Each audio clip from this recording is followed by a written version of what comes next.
Bonjour à vous, cher public. Après un an d'attente, me voici devant la caméra. Et c'est comme cela que je ferai mes critiques vidéo maintenant.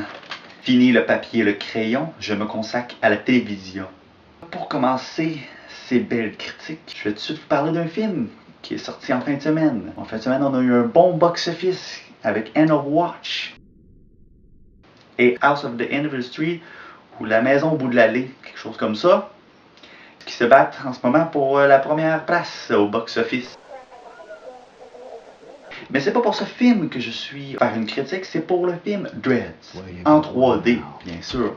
On se souvient tous de la bande-annonce, un peu, comment je pourrais dire, intense, avec ses effets visuels, cette espèce de grosse boule d'action dans un monde post-apocalyptique avec des fusils, des bombes, du monde qui prend de la drogue.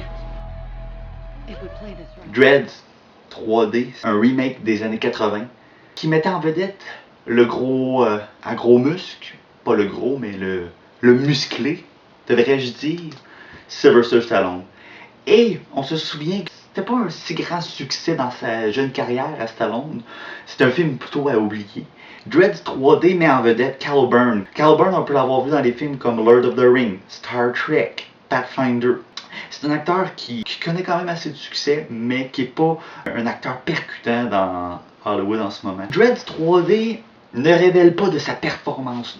Dans le fond, Dreads 3D n'est pas un film pour la performance de Carl Urban. Parce que dans le fond, là, dans Dreads, on voit Carl Urban avec un masque et sa baboune qui est fâché, toujours fâché. Il est toujours fâché. On ne voit pas ses yeux, on ne voit pas sa face.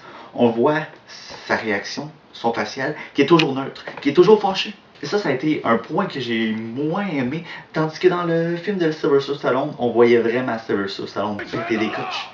Mais on ressent dans Dreads quand Dredd est fâché. Mais moins intense que Sylvester Stallone le faisait dans Judge Dredd. Peu importe. L'ambiance du film est extraordinaire. On a des effets visuels avec l'espèce de monde post-apocalyptique, étrange, mystérieux et vraiment futuriste. C'est excellent, j'ai adoré cet aspect-là. C'est dans le scénario, c'est dans l'histoire qu'on perd un peu des points précieux. Parce que l'histoire, c'est du déjà-vu. C'est des polices qui rentrent dans un building et là sont pris, bang, pas de sortie, à essayer de survivre, puis il y a des milliers de personnes qui veulent vous tuer. C'est pas quelque chose qui est original, c'est quelque chose qui me sonne du déjà-vu à mes oreilles. Et Dreads 3D perd des points par rapport à ça. Dreads ne connaît aucune bonne performance, relève d'un scénario qui est plus ou moins inspirant. C'est là que je suis mitigé un peu. Dreads 3D n'est pas méchant, mais je m'attendais à meilleur. Et pour cela, je donne une note de 6 sur 10. Alors, ceci était ma première critique et je vous remercie de m'avoir écouté. C'est Simonizer qui vous dit, gardez la porte ouverte.